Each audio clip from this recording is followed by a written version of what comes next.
அனைவருக்கும் என்னுடைய காலை வணக்கம். என்னுடைய பேர் ஆறுமுகம்.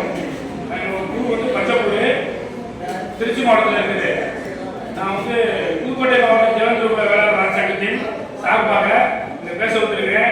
இந்த போட்டுக்க தீர்மானங்கள் ஏற்கனவே நாங்கள் வந்து எழுத்து வடிவில் இந்த தமிழ்நாடு தேவேந்திரகுல வேளாண்க்கு எழுத்து வடிவில் கொடுத்துருக்கோம். நைட்டே நாங்கள் ரிசர்வ் பண்ணி கொண்டு வந்தோம். நாங்கள் தீர்மானங்கள் யாருமே ஓரளவு நாங்கள் ஏற்பாடு பண்ணதுனாலே இருக்கு. அவங்க நாங்கள் சந்திக்கிறோம், அவங்க எங்களை சந்திக்கிறேன். ஆனால் கருத்துக்கள் ஒன்றா இருக்கு.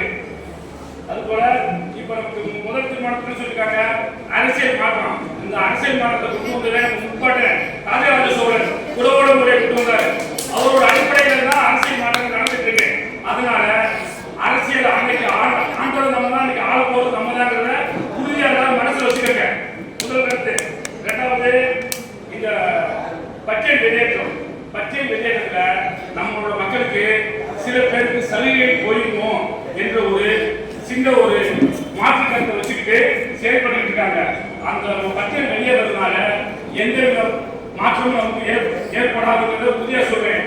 யான்னு கேட்டீங்கன்னா, தேவேந்திரகுல அரசாணை பெறுவதற்கு புதுடெல்லி சேர்த்து வந்த ஒரு நபர்கள் நானும் ஒருவன். நானும் தேவேந்திரகுல அரசாணை பெறுவதற்காக 10 ஆண்டுகளாக இந்த நம்ம சமூகத்துக்காக என்னுடைய வேலைகள். நான் வந்து இன்னைக்கு இந்த ரயில்வே எம்ப்ளாய் இருக்கணும். ஒரு ரயில்வே எம்ப்ளாய் எக்ஸாம் எழுதிட்டு அதுவும் அரசியல் கிடைச்சதுனால போகாம நம்ம சமூகத்துக்காக போராடிக்கிட்டு தேவேந்திரகுல வேளாண் அரசாணை பெறுவதற்கு டெல்லியில போய் 2-3 தடவை போயிருக்கோம். 2-3 தடவை போனோம். அந்த அடிப்படையில நமக்கு அங்கீகரிச்சு அந்த பாரதிய ஜனதா கட்சி மட்டும்தான் நம்மளை ஒத்துழைப்பு கொடுத்து நமக்கு வந்து ஒத்துழைப்பு கொடுத்தாங்க. இதுல வந்து எல்லாரும் அனைத்துமா சொன்னீங்க, நான் டைரக்டா சொல்றேன், அவ்வளவுதான் இல்லை. அதே போல பட்ஜெட் வெளியேற்றத்திற்கு மறைமுகமாக வேலைப்பாடுகள் நடந்து கொண்டிருக்கிறது. நம்மளுடைய பட்ஜெட் வெளியேற்றம் உறுதியாக நடைபெறும். இது எந்தவித மாற்று கருத்தும் இல்லை. யாரும் பயப்பட வேண்டாம். அடுத்தபடியாக இன்னைக்கு இருக்க அரசியல் கட்சி சமையலுக்கு கருவேப்பிலை போறது மாதிரி சாப்பிட எடுத்து வெளியேற்றுவாங்க. அதே மாதிரி அரசியல் வந்தா நம்ம வந்து தேர்தல் வரப்ப குடிக்கிறாங்க, பதவியில் வரப்ப தூக்கி வெளியே போட்டுறாங்க.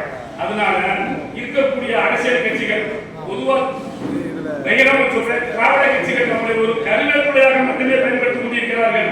நம்மளை வந்து பொது தொகுதியில் தீர்மானம் போட்டுக்கிற தகவல் சொன்னார். நமக்கு வந்து பொது தொகுதியில் எங்கேயும் வந்து சீட்டு கொடுக்கிற பணம். எங்க திருச்சி மாவட்டத்தில் மாவட்ட செயலாளர் போஸ்ட் எங்களுடைய தேவேந்திரகுல வேளாண் கொடுத்து ஆக வேண்டும். நீங்க தலைவர் போஸ்ட் ஒருத்தர் கொடுங்க, இல்லைன்னா 2 தான் அதை கொடுத்து ஆக வேண்டும் என்ற கோரிக்கையை வைத்து எங்க திருச்சி மாவட்டத்தில் நம்ம தேவேந்திரகுல நபர் தான் எம்பி பழனிசாமி ஒரு மாவட்ட செயலாளர் இருக்கிறாரு. அடுத்தபடியாக தென்காசி ஆனந்த் இருக்கிறாரு. பொது தொகுதியில் அவங்க கொடுத்திருக்காங்க, நமக்கு இல்லைன்னா சொல்லல. அதே போல மற்ற கட்சிகள் என்ன பண்றாங்கன்னு கேட்டீங்கன்னா, அவங்க குறை சொல்வதற்கு இல்ல. என்ன காரணம் கேட்டீங்கன்னா, நம்ம சமூகத்துல பொருளாதார குறைவு. நம்ம எப்போதுமே அடுத்தவரை பின்பற்றிக்கிட்டு இருக்கோம் பொருளாதாரத்துல. அந்த விஷயத்தை விட்டுருங்க. பொருளாதாரத்துல முன்னேறணும்னா எல்லாரும் நம்ம பின்னாடி வருவோம். சில ஊர்களில் ஜாதி மதம் சொல்றாங்க. எங்க ஊர்ல ஜாதி மதமே கிடையாது, கவுண்டர் கிடையாது, எல்லாரும் எங்களுக்கு பின்னாடி இருக்காங்க. நாங்க அவங்க வீட்டுக்கு போக மாட்டோம். இன்னைக்கு ஒரு சில கிராமங்கள்ல அவர் வீட்டுல சேர்ந்த ஒரு வீட்டுக்கு போகலாம்னு சொல்றாங்க. எங்க ஊர்ல நாங்க அவங்க வீட்டுக்கு போக மாட்டோம், அவங்க எங்கிட்ட வேலைக்கு வரோம். அப்படி இருக்கிறப்ப ஏன்னா எங்களுக்கு ஸ்ட்ரென்த் அதிகம்.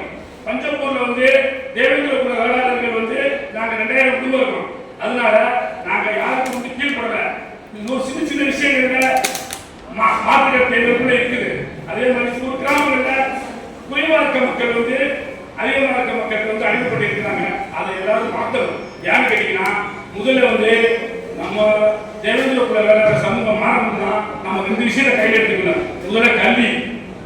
நம்ம சமூகத்துல குறைந்தபட்சம் எல்லாரும் ஒரு 10ஆம் வகுப்பு படித்திருக்க வேண்டும்.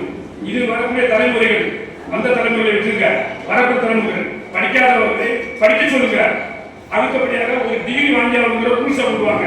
அப்படி கொண்டு வந்தாங்கன்னா நம்ம சமூகம் கல்வியில முதல் இருந்தா எல்லாரும் நம்ம கிட்ட வருவான். அடுத்து பொருளாதாரம். நம்மளோட முதல் வந்து பொருளாதாரத்தை வந்து நம்ம ஈட்ட பார்க்கணும். அடுத்தபடியாக பொருளாதாரத்துக்கு அடுத்தவர்களுக்கு கையேந்திர வேலையை விட்டுணும். நமக்கு பொருளாதாரம் இல்லைங்கிற ஒரே ஒரு காரணத்தினால தான் நம்மளை எல்லாரும் பின்தள்ளிக்கிட்டு இருக்காங்க. பார்க்க போனா வரலாறு படிச்சு பார்த்தீங்கன்னா மன்னர் காலத்துல உணவுப் பொருள் தயார் பண்ணி கொடுத்த உழவர்கள் தேவேந்திரர்களும் நம்மளே, படைவீரர்களும் நம்மளே.